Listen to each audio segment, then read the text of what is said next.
As mais estranhas imagens já foram vistas nos céus da Califórnia.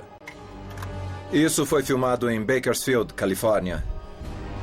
As naves parecem desafiar as leis da física.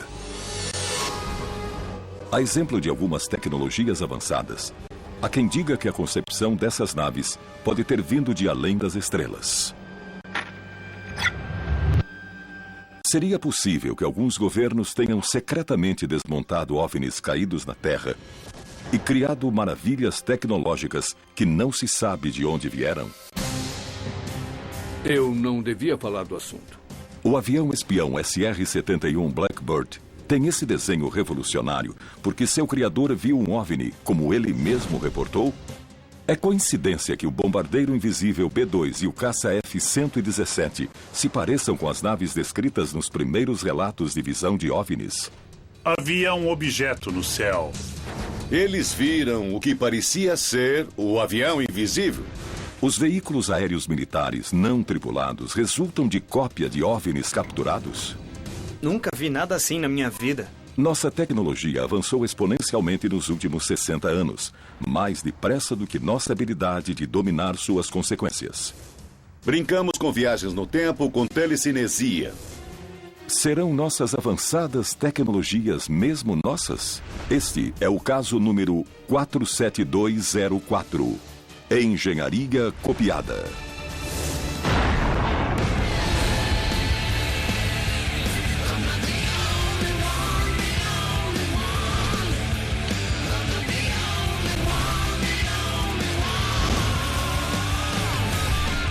Caçadores de OVNIs. A equipe da UFO Magazine está em Fort Collins, Colorado, para ver a mais estranha evidência de engenharia copiada dos últimos anos. Isso foi filmado em Bakersfield, Califórnia. E mostra muito claramente uma nave que parece muito sofisticada. A foto foi colocada anonimamente em um fórum da internet. A nave tem forma de aro, com uma estrutura espiral superior que supostamente a eleva ou a propele. James Carrion é diretor internacional da MUFON, Rede Mútua de Estudo de OVNIs, fundada em 1969 para investigar OVNIs de forma científica e objetiva. A organização acabou se tornando a maior pesquisadora do assunto. Outras fotos apareceram em 16 de maio em Capitola, Califórnia. Esta foto foi publicada por alguém que usou um pseudônimo diferente, mas parece mostrar a mesma aeronave em outra parte do estado. Depois dessas fotos de maio, outra série foi enviada diretamente ao site da MUFON, supostamente tirada com um celular. 3 conjuntos de fotos, aparentemente da mesma nave. Qual é a correlação? A maioria foi tirada perto de Saratoga, Califórnia. Mas não é só isso. Ali perto fica a base Ames de pesquisas da NASA.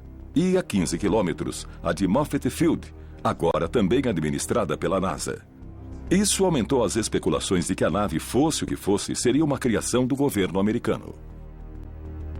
A última série de fotos veio de Big Base, em Califórnia, em junho. Se olharmos as fotos de perto, vamos notar a presença de símbolos. Os símbolos codificados do corpo da nave não se parecem com qualquer alfabeto, mas uma pessoa se apresentou e disse conhecer sua origem. Um certo Isaac alegou reconhecer os símbolos que estavam na nave porque trabalhou com eles em um programa secreto do governo nos anos 80 chamado Programa Carrot. Em junho de 2007, um homem que se identificou como Isaac publicou uma carta na internet declarando que tinha sido engenheiro do programa secreto do governo chamado Carrot, sigla para Aplicação Comercial de Pesquisas de Tecnologias Extraterrestres. Para comprovar sua declaração, ele publicou fotocópias de documentos supostamente tirados do programa. Abre aspas. Os militares tentaram com muito empenho entender e usar artefatos extraterrestres que tinham em seu poder. Fecha aspas. A MUFON tem investigado as declarações e analisado os documentos para avaliar a credibilidade de Isaac. Ele publicou vários documentos e dizia acreditar que as naves utilizavam tecnologia de invisibilidade e que elas ficaram visíveis para as pessoas que tiraram as fotografias porque a invisibilidade foi rompida por alguma tecnologia não humana. As declarações parecem evasivas e exageradas. Mas cientistas, engenheiros e peritos do mundo todo acreditam que vários governos vêm copiando tecnologias de naves alienígenas nos últimos 60 anos. Essas crenças nunca tinham sido confirmadas por documentos e fotografias tão claras e detalhadas quanto essas. Ouçam isto. E se houver em andamento um programa para copiar engenharia e estes forem testes de voos? Bom, para entender melhor, vamos precisar que um analista comente as imagens, que peritos analisem o caso para nos dar uma opinião mais exata. Vou dizer uma coisa. É muito, muito difícil provar que a engenharia foi copiada, mas há peritos incríveis nesse campo e vamos ver a opinião deles sobre o que pode ter sido copiado. Então, Pat, vamos juntar o material e vamos aos peritos. Agora.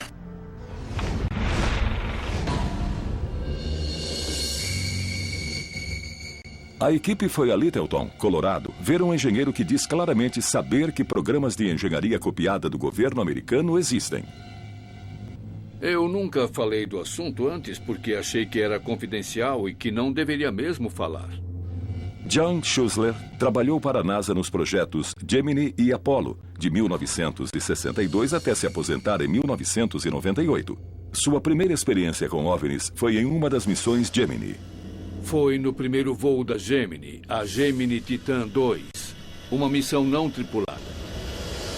Em 19 de janeiro de 1965, o foguete Titan II foi lançado ao espaço às 2h03 da manhã. Minutos depois, quando o foguete já estava em voo suborbital, Schuessler notou uma coisa atípica. Quando ele deu a volta na Terra pela primeira vez, reportaram haver 2 objetos junto ao foguete. Eles foram detectados pelo radar, mas na segunda volta eles tinham sumido. Segundo peritos, esse misterioso evento marcou o início de uma onda de aparições de OVNIs vistas pelos astronautas. Em 4 de junho de 1965, a cápsula Gemini 4 estava em órbita sobre o Havaí. O astronauta James McDivitt comandava a nave e seu companheiro Ed White dormia.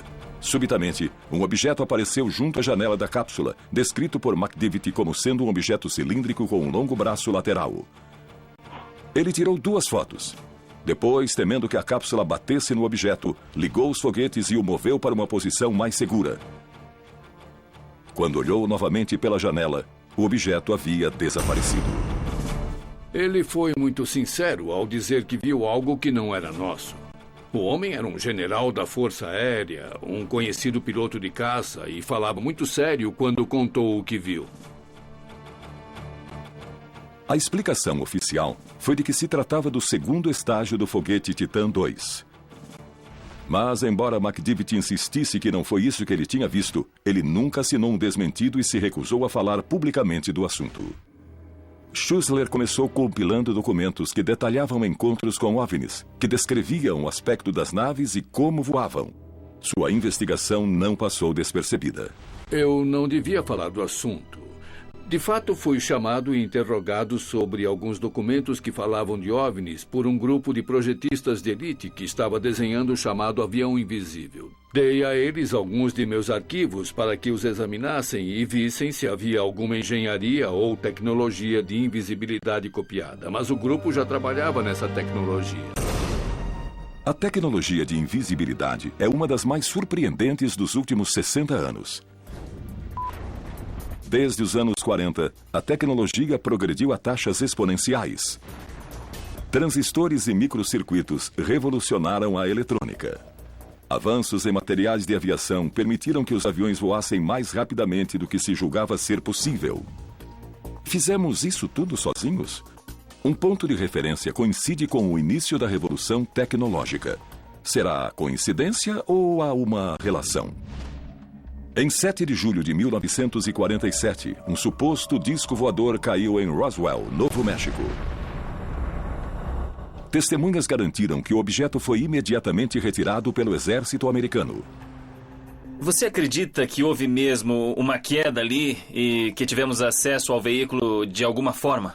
De repente, certas tecnologias revolucionárias apareceram em vários lugares ao mesmo tempo, como se fossem alimentadas pela mesma fonte para que chegassem às mesmas conclusões. Que tecnologias são essas? Há informes sobre fibras ópticas após a queda de naves, mas com outro nome. Diziam que pareciam fios de vidro ou algo assim, e a invisibilidade. Muitos relatos diziam que os OVNIs estavam voando e, de repente, sumiam. Verificações em terra mostraram que constavam imagens de radar, que havia contato visual no radar, mas a nave não era vista. Muitos avanços tecnológicos revelados hoje foram descritos há anos por testemunhas de OVNIs. Só recentemente foi dito que podem tornar um tanque de guerra invisível através da projeção de uma imagem de trás dele. O tanque avança, mas ninguém vê. Pesquisadores da defesa britânica produziram um tanque invisível, projetando a imagem do que está atrás dele em algum ponto à frente dele. Testemunhas de OVNIs frequentemente dizem que eles parecem desaparecer ante seus olhos. O senhor estava lá. Por acaso, ninguém especulava, ninguém fazia nenhum tipo de comentário? O pessoal do programa falava de coisas muito incomuns, mas entre eles, ninguém comentava nada com pessoas de fora do grupo. Na verdade, o grupo era muito fechado e muitos mentiam e trapaceavam para protegê-lo, e era necessário que fosse assim. Mas não havia boatos sobre quem tinha o quê? Não quero falar para as câmeras. A minha pergunta foi direta. Ele conhecia as pessoas, ele tinha falado com elas, que tipo de naves essa gente possuía e onde essas naves estavam guardadas. Você não quer que me matem, quer? Bom, na verdade ele me disse que não podia falar. Schussler tem certeza de que, secretamente, se faz engenharia copiada de OVNIs caídos. Há avanços demais aparecendo a toda hora, mas as pessoas não sabem o que acontece nos bastidores. Tecnologias avançadas têm histórias longas e complicadas, e é difícil reconstituir seu desenvolvimento. Mas um perito em aviação notou semelhanças evidentes entre um OVNI e um revolucionário avião americano. Esta é a base da Força Aérea March, em Riverside, Califórnia. O jornalista de aeronáutica Bernard Tuanel estudou a súbita invenção do SR-71, mais conhecido como Blackbird. A peça mais importante da Guerra Fria. O projetista da Lockheed, Clarence Kelly Johnson, desafiou todo o design aeronáutico convencional quando criou o SR-71. Seu perfil achatado e laterais afiladas reduzem sua detecção pelo radar ao mínimo. Aeronaves de tamanho semelhante ao do Blackbird aparecem no radar em terra com um determinado tamanho, mas o SR-71 aparece como uma fração desse tamanho. Mais surpreendente ainda, Kelly conseguiu este efeito 25 anos antes do aparecimento do avião invisível. Foi o primeiro avião a ser composto de titânio e uma das primeiras tentativas de desenhar um avião invisível. De onde vieram as ideias avançadas de Kelly Johnson? Com essa fuselagem, a asa curta e grossa e a superfície da cauda, esse avião não poderia voar. Você está querendo dizer que o projetista do SR-71 foi inspirado pela visão de OVNIs? Johnson teve 2 encontros registrados com OVNIs e emitiu relatórios detalhados para os 2. O rascunho que ele fez do OVNI teria sido o primeiro rascunho do SR-71. Em dezembro de 1964, o SR-71 foi revelado.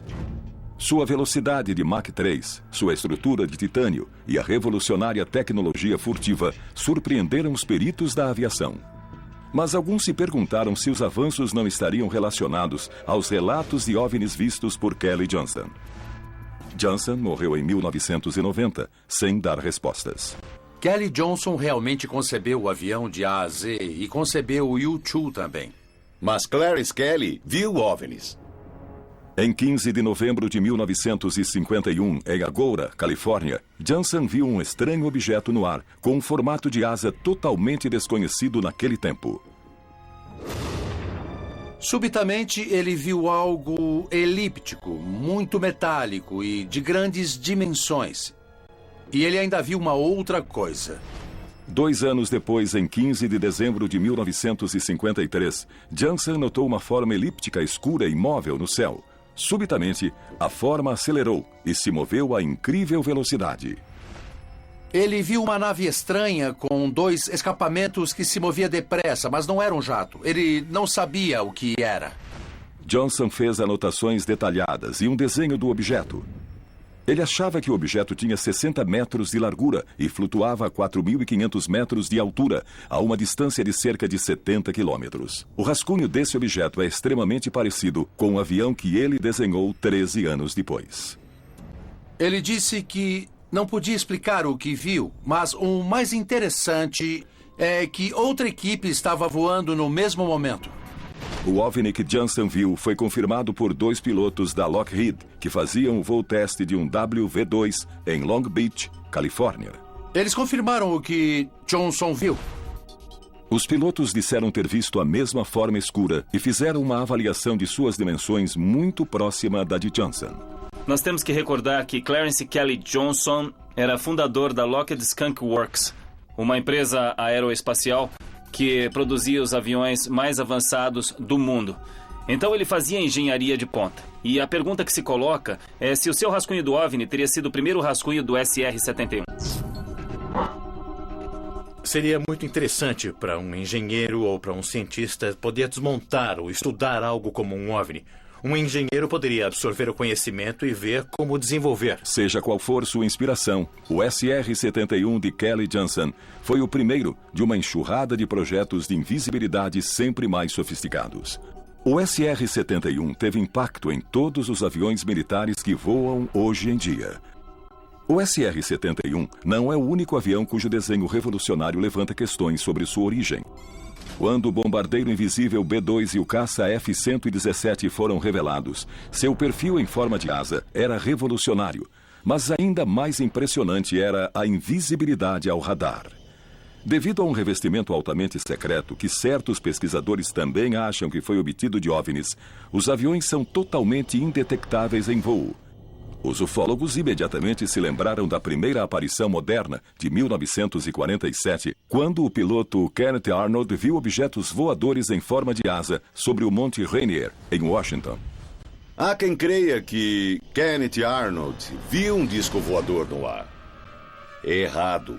O que Kenneth Arnold viu, na verdade, foi algo em forma de asa delta, quase como um caça invisível. A nave que caiu em Roswell não foi um disco voador, mas uma meia-lua voadora. A asa voadora de hoje descende diretamente de modificações da asa voadora, que essa sim caiu em Roswell. Um avião dito asa voadora mistura a fuselagem com as asas, criando um avião em forma de cunha. Apesar da asa voadora ser bastante eficiente, sempre apresentou dificuldades de manobra. Os alemães produziram asas voadoras a jato em 1944, mas as pressões da guerra impediram que seus projetistas resolvessem as dificuldades técnicas.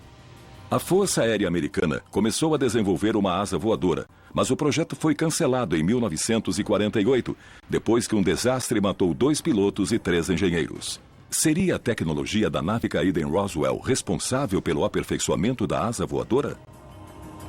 Se os OVNIs realmente existissem e se fossem milhares de anos mais avançados do que conhecemos hoje, acho que não sei se seríamos capazes de entendê-los. A engenharia copiada exige que se copie tudo de uma determinada máquina, dos circuitos eletrônicos até a composição química dos componentes. Não é tarefa fácil, mesmo quando se copia algo criado aqui mesmo, na Terra. O bombardeiro B-29 é provavelmente o melhor exemplo de engenharia copiada. Desde a Primeira Guerra Mundial, através da Segunda e da Guerra Fria, os militares fazem engenharia copiando aviões estrangeiros. Americanos pegam aviões russos e copiam sua funcionalidade, característica de desempenho. Isso também funciona ao contrário. Os russos fazem o mesmo com aviões americanos. É indiscutível que há países que rotineiramente copiam a tecnologia de outros. Não poderiam aplicar a mesma técnica para objetos de fora deste mundo? Stalin deu a ordem. Se pegarmos um B-29, tentem reconstruí-lo. No dia 31 de julho de 1944, um bombardeiro B-29 teve problemas de motor e foi forçado a pousar em Vladivostok, União Soviética. Mais tarde, 2 outros B-29 também fizeram pousos de emergência na Rússia e outro caiu na Sibéria. Os soviéticos ficaram com os 4 aparelhos e seu esforço de engenharia copiada resultou no Tupolev Tu-4. Os russos receberam ordem de reconstruir o B-29 parafuso por parafuso. São 105 mil peças. Ironicamente, máquinas muito complexas nem sempre são o maior desafio. Os russos não conseguiram reproduzir tudo. Os russos tiveram dificuldades com o B-29. Agora, imagine um OVNI incrivelmente mais sofisticado, muito mais avançado, que pode ter vindo de uma civilização milhares de anos à frente. Nós poderíamos talvez até reproduzir a geometria de seus componentes, mas entender a física fundamental do OVNI poderia ser uma coisa praticamente impossível. A declaração de que o governo americano está ativamente engajado em copiar a engenharia alienígena sempre foi muito controvertida. Mas material recentemente liberado pretende demonstrar que há evidências documentais e fotográficas de recuperação de tecnologia alienígena. Provas, finalmente? Ou algo mais? Nossa! A tecnologia dos dias atuais pode ter sido inteiramente criada pela espécie mais inteligente do planeta, nós. Mas a ideia de que possamos ter copiado dispositivos de tecnologia alienígena continua a intrigar. Como nestas fotos, supostamente de aviões militares americanos não tripulados, inspirados em OVNIs. O diretor da MUFON, James Carrion, destaca as evidentes semelhanças entre as fotos dos aviões militares e a famosa queda de um OVNI na Pensilvânia. Em 9 de dezembro de 1965, milhares de pessoas em 6 estados americanos e 1 estado do Canadá disseram ter visto uma grande bola de fogo cruzar o céu. Inúmeros telefonemas de testemunhas foram gravados e ainda existem. Uma grande bola branca de fogo cruzou o céu. Um objeto atravessou o céu 2 minutos antes das 5. Fragmentos metálicos se espalharam no norte do estado de Ohio e o objeto causou vários estrondos sônicos sobre a Pensilvânia. Segundo testemunhas, o objeto acabou caindo num bosque perto de Kecksburg, Pensilvânia, 50 quilômetros a sudeste de Pittsburgh. Bombeiros correram para o local, mas descobriram que uma unidade militar já havia isolado a área. Segundo relatos, soldados removeram um misterioso objeto e o levaram para local não revelado. Presume-se que seja a base aérea Wright-Patterson, em Dayton, Ohio. A explicação oficial foi a da queda de um meteoro. Mas inúmeras testemunhas e muitos jornais acreditam que foi, na verdade, um OVNI que teve papel fundamental no programa de engenharia copiada do exército americano. Segundo testemunhas oculares do objeto de Kecksburg, ele mudou sua trajetória em 25 graus, como se houvesse algum tipo de controle inteligente quando caiu. E outras testemunhas disseram que se tratou do pouso de uma nave intacta que tinha deixado um rastro através das árvores ao pousar e que ela foi recuperada pelos militares, colocada num reboque e retirada da área.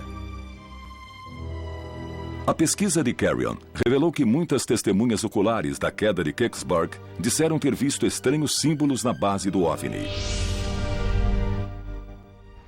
Quando a cidade construiu um monumento ao objeto que caiu, os símbolos foram recriados.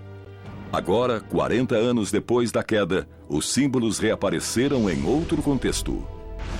Vemos que há correlação entre os símbolos do avião não tripulado e os do objeto de Kecksburg. Se os documentos do Carrett forem autênticos, eles indicam que o governo poderia estar usando a empresa privada para copiar tecnologias. Entidades privadas têm uma vantagem suplementar: não são obrigadas a revelar suas informações. O objeto da imagem não tem absolutamente nada a ver com a física de aeronaves. Por exemplo, a distribuição da massa do centro de gravidade está totalmente fora. Não há como essa coisa voar. Se houver algum milagre tecnológico por trás disso, então estamos bem longe de poder entender. Talvez haja um campo de força envolvente, que dá a aerodinâmica. É uma especulação, mas é importante ver os aspectos físicos da coisa toda. Tem alguma chance de analisar isso? Eu tive, sim. Eu conheço bem essas imagens. O Dr. Bruce Maccabee é físico óptico da Marinha dos Estados Unidos, especializado em análise de imagens. Ele e Ted Eckworth analisam as fotos das naves. Essas fotos foram colocadas na internet. Note que, claramente, o que estamos vendo não tem nada de aerodinâmico. Não tem nada de aerodinâmico. Se isso for mesmo real e voar sozinho, será por meios extraordinários. Pode ser extremamente leve e jogar ar para baixo, eu suponho.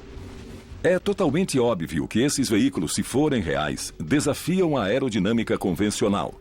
Para poderem voar, deveriam usar um método desconhecido de elevação e propulsão. Parece que em todos os casos, a qualidade da imagem é sempre muito ruim. No caso dos não tripulados militares, por exceção, as fotos parecem muito bem tiradas e digitais. Espera aí, falta alguma parte da nave. Então, parece que sim. Essa aqui é a primeira?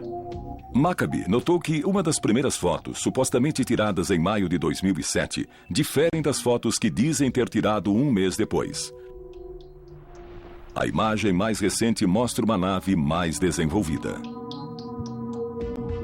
Essa aqui é a primeira? Por isso eu disse que esta era mais desenvolvida. Então as fotos que foram publicadas mostram uma evolução nas características da nave. Bom, veja como era a versão inicial. A nave tinha hastes saindo para cima. A forma do corpo principal era circular. Havia uma longa cauda e uma haste na parte de trás. E as imagens seguintes mostram uma evolução ou há mais componentes. Isso mostra que ou a nave exterioriza equipamentos ou partes adicionais, ou que alguém está construindo um desenho ou desenvolvendo a complexidade do modelo nas fotos mais recentes. Tudo o que foi apresentado no caso Isaac e nas naves não tripuladas é muito interessante, mas tudo depende desse senhor chamado Isaac. Eu preciso de provas que suportem a tese e eu acho que temos de investigar mais a fundo para saber se a coisa toda é verdadeira. Agora, é real ou é falso? A busca da verdade só vai trazer mais dúvidas para o enigma. Estas fotos, tiradas sobre a Califórnia em 2007, evidenciam uma possível engenharia copiada feita pelo governo a partir de tecnologia alienígena. Apesar de documentos críveis indicarem que a engenharia copiada está sendo subcontratada na indústria privada, a maioria dos pesquisadores de OVNIs acredita que ela esteja acontecendo em bases militares de segurança máxima. Este arquivo tem documentos que falam das instalações subterrâneas ligadas à engenharia copiada. O arquivo inclui um dossiê altamente confidencial de 1952, preparado para o então presidente Dwight Eisenhower. Aqui diz, estritamente confidencial, acesso restrito. Foi feito para o presidente Eisenhower e diz que a queda em Roswell foi real e que os restos da nave foram levados a vários locais. Um deles, a chamada Área 51. Dois nomes se tornaram sinônimos de engenharia copiada: Dulce Mesa, no Novo México, e Área 51.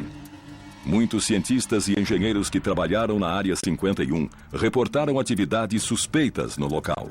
Robert Lazar, supostamente, foi uma das pessoas convidadas pela Força Aérea para visitar a Área 51 e dar a sua opinião sobre como copiar os sistemas de propulsão das naves mantidas naquele lugar.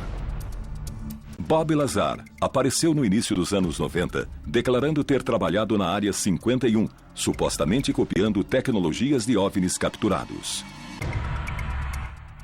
É a história de um homem, Bill Uhouse. Ele era engenheiro mecânico aposentado de Las Vegas que diz ter trabalhado numa EBE, uma entidade biológica extraterrestre. Certo. Outra base que objetiva a engenharia copiada está situada abaixo da cidade de Dulce, Novo México. Dulce é uma base militar subterrânea muito secreta. Segundo os próprios engenheiros de minas do Exército dos Estados Unidos, essa é a área mais cheia de túneis do mundo inteiro. Desde 1940, estão cavando túneis nesse lugar. E Dulce é um desses túneis. Eu sei que existem bases cheias de túneis cavados para proteção militar para que eles sobrevivam em caso de um ataque nuclear, digamos, mas se alguma dessas bases está dedicada a copiar astronaves, eu não posso dizer com certeza. Um assunto cercado de segredos é sempre alvo de embusteiros e a manipulação digital de imagens só facilitou a vida dessa gente. Isso não quer dizer que as fotos não sejam reais. Ted foi a Agoura, Califórnia, para ver Phil Crescenzo, um especialista em computação gráfica, para analisar as fotografias. A luz nos objetos parece estar vindo deste ângulo. Tá, entendi. Não acho que seja o mesmo ângulo da luz que bate no poste. Para mim, isso é enganação. Phil notou que todas as fotos mostram a nave ou se dirigindo ou se afastando de uma área de bosques, mas que nunca está sobre eles. Realmente nenhuma foto mostra a nave atrás do bosque, mas quem está vendo uma nave dessas ia querer fotografar continuamente, e uma ou duas das fotos deveriam mostrar a nave atrás das folhas. Fica bem mais fácil compor uma foto quando há linhas retas do que se, por exemplo, se você tentar colocar a nave atrás das folhas do bosque. Aliás, eu estou vendo em todas as fotos que em nenhuma delas a nave está atrás de qualquer coisa.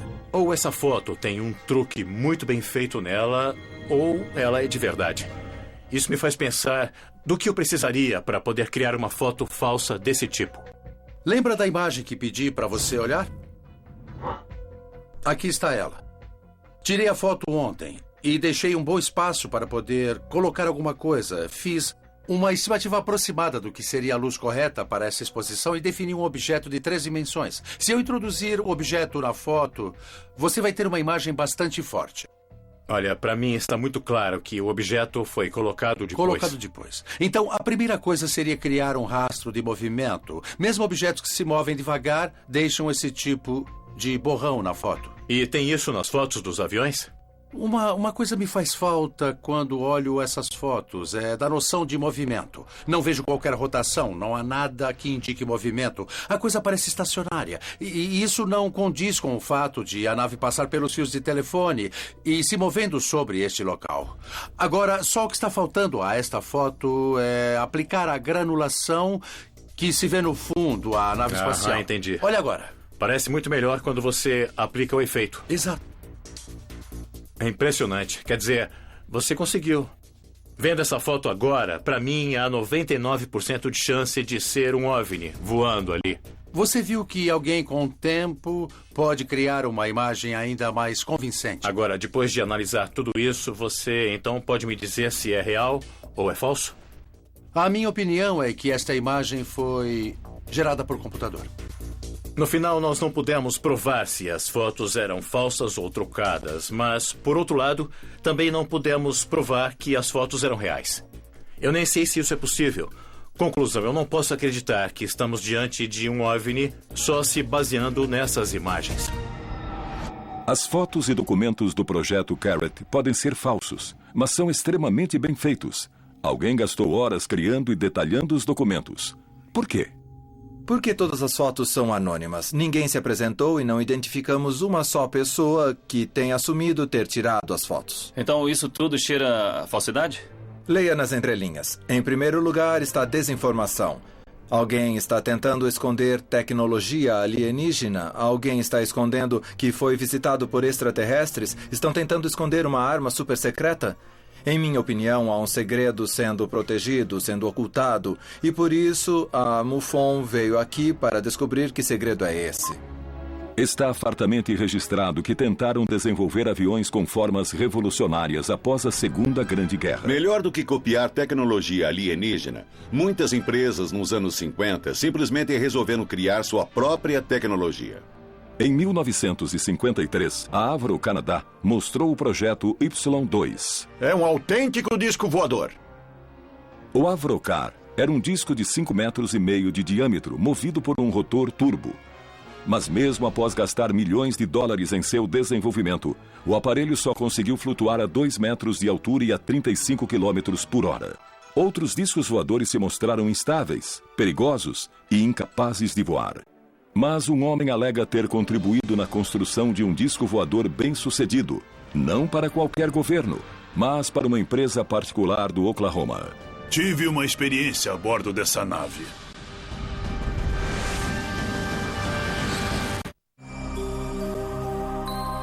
Ralph Rink é um técnico que, nos anos 50 e 60, trabalhou secretamente com Otis Carr, um inventor que alegava ser protegido de Nikola Tesla. Carr acreditava que podia construir um disco voador que voava.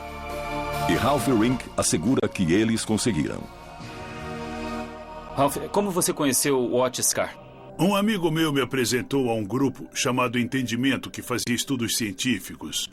O grupo trouxe Carr e seus assistentes e fizemos sessões de debates e decidimos nos unir e construir espaçonaves. Em 1958, no Oklahoma, Otis Carr começou a construir o OTC-X1, um disco voador de 14 metros de diâmetro. Ele descreveu seu invento no programa de rádio de Long John Neville, em 1959. Nosso veículo é muito seguro. Ele não consome sua energia em poucos segundos e pode fazer uma viagem aérea com a mesma facilidade daqui até Baltimore ou daqui para a Lua. Carr disse que teve acesso a teorias e técnicas secretas de Nikola Tesla. Não há comprovação independente da história de Carr. Mais tarde, ele alegou ter visto 3 OVNIs carregados de eletricidade. E isso o inspirou a usar as teorias de Tesla para criar uma nova forma de propulsão. Podemos acelerar até uma tremenda velocidade. Eu fui escolhido e com mais 2 engenheiros subimos a bordo. Ralph e 2 engenheiros foram os primeiros passageiros. Tive uma experiência a bordo dessa nave. E você pode descrevê-la? Claro. Subimos a bordo e Carr disse o que íamos fazer. Ele faria a nave vibrar até uma determinada frequência, a da cor de água marinha. Então, ligaram a ignição. E a nave se tornou de um belo azul claro, muito brilhante. A nave toda, o interior ficou todo iluminado. Depois ele disse que pronto, estava acabado e pediu que desembarcássemos. A experiência estava terminada. Ring se lembra que a experiência toda demorou 15 segundos, mas que acontecimentos fenomenais ocorreram neste curto intervalo. E ele disse, nesse tempo, vocês viajaram 15 quilômetros e voltaram. Vocês reverberaram aqui por 5 ou 10 segundos e viajaram o equivalente a 15 minutos. E ele disse, olhem os bolsos. Estávamos usando roupas de paraquedistas, esvaziamos os bolsos e havia pedregulhos, pequenos galhos, grama e essas coisas. E nos perguntamos de onde isso teria aparecido. Os fragmentos que Ring achou nos bolsos eram supostamente de um local a 15 quilômetros do local do teste. Ele garante que não tinha nada nos bolsos antes de embarcar na nave. Como não nos lembramos de nada? Ele disse que era porque o cérebro tinha atingido sua mais alta eficiência. Sabe se houve alguma testemunha externa ao evento em si? Sim. Houve um homem que era policial em Apple Valley na época. E ele e o amigo disseram que viram a nave. Eu consultei o meu e-mail e esse homem escreveu: vocês usavam roupas de paraquedistas? Se estavam, acho que vi vocês. Vocês ficaram alguns minutos e foram embora. Não entenderam nada, mas sentiram a vibração. Segundo, houve uma luz azul muito brilhante. Terceiro, eles andaram 15 quilômetros sem qualquer sentido de movimento ou sem se lembrar de sair dali. A mim, isso parece mais um sequestro alienígena. Otis Carr usou as mesmas técnicas dos sequestradores alienígenas. Nós podemos falar um pouco mais sobre o princípio...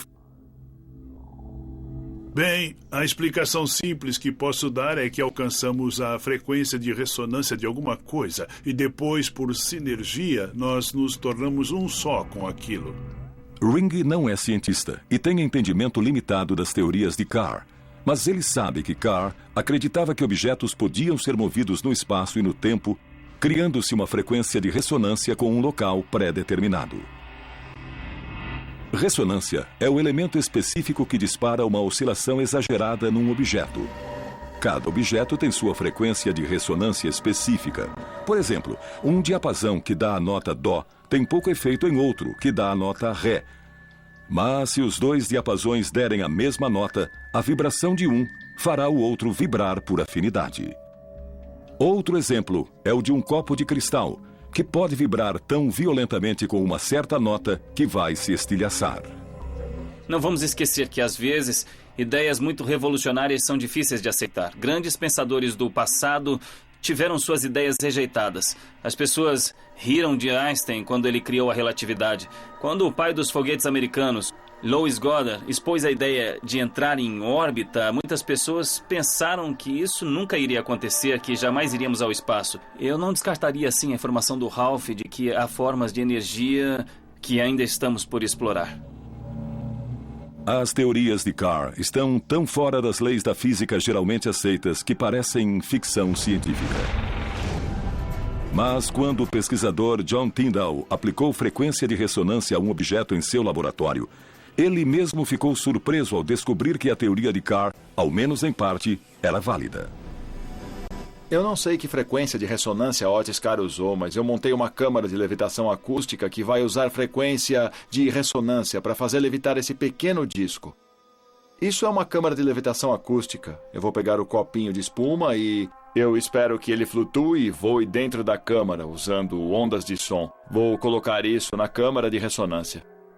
A câmara de ressonância tem 3 alto-falantes. Um em cima, outro na lateral e outro no fundo da caixa, refletindo as 3 dimensões espaciais. Tem os eixos X, Y e Z e controlo cada um com 3 osciladores. Incrível como se gasta pouca energia quando se chega ao ponto. Ali, viram? Tá aí. Nossa! Os osciladores estão sintonizados com a frequência de ressonância da câmara, que vibra em afinidade com o som gerado pelos alto-falantes e os amplifica. A vibração intensa gera uma onda estacionária dentro da câmara. O copo está, de fato, montado no topo da onda, de forma muito parecida com o que faz um surfista nas ondas do oceano. Aí está. Incrível! Dá pra virar esse copo de novo? Eu vou tentar. Muito Nossa, bom! legal, hein? Legal mesmo. John Tyndall demonstrou que ondas sonoras podem mover ou fazer levitar um objeto. Foi assim que Carr disse que movimentou seu disco. Quando se atinge a frequência de ressonância, tudo se solta, tudo muda. Como isso se relaciona exatamente ao experimento do Otis Carr e à tecnologia de OVNIs? Se ele topou com algum tipo de frequência de ressonância no éter que ainda não descobrimos, algumas coisas estranhas poderiam decorrer disso. Eu acho que é muito forçado, porque não tem afinidade com nenhum modelo científico que nós temos. Mas a ideia de encontrar uma frequência de ressonância para capturar e recolher energia parece ser muito interessante. Uma teoria como essa, que usa ondas sonoras para mover um objeto, pode ter parecido ridícula há 25 anos. Mas imagina o que vamos descobrir nos próximos 25 anos. Olha, gente, depois dessa investigação sobre engenharia copiada, eu tenho que admitir que eu continuo muito cético. Acontece que os testemunhos que coletamos até aqui parecem vir de pessoas razoáveis e críveis, mas sempre se trata de alguém isolado dizendo que viu coisas relacionadas com engenharia copiada. E as pessoas que são de alta credibilidade, como Bernard Randell e John Schlusser, da MUFON, eles dizem que conhecem casos de engenharia copiada ou que conhecem pessoas envolvidas com ela. Eu não vejo por que não acreditar. Por que você rejeita esse testemunho? É porque ainda não temos nenhum veículo. É fácil dizer onde está o OVNI. Nosso trabalho é procurar por ele. Podemos encontrar algum? É quase impossível, porque vão escondê-los de nós. Provavelmente, a verdade por trás da engenharia copiada de OVNIs nunca será conhecida. Há poucas evidências sérias, só testemunhas que se contradizem, mas é inquestionável que se pratica engenharia copiada de itens convencionais. Brincamos com viagens no tempo, brincamos com telecinesia, brincamos com psicocinesia, brincamos com uma série de coisas que estão muito além da compreensão humana, mas continuamos a brincar. Poderíamos resistir à tentação de analisar uma espaçonave avançada se caísse em nossas mãos? E se conseguíssemos aprender os segredos de uma civilização avançada, seríamos avançados o suficiente para fazer um bom uso disso?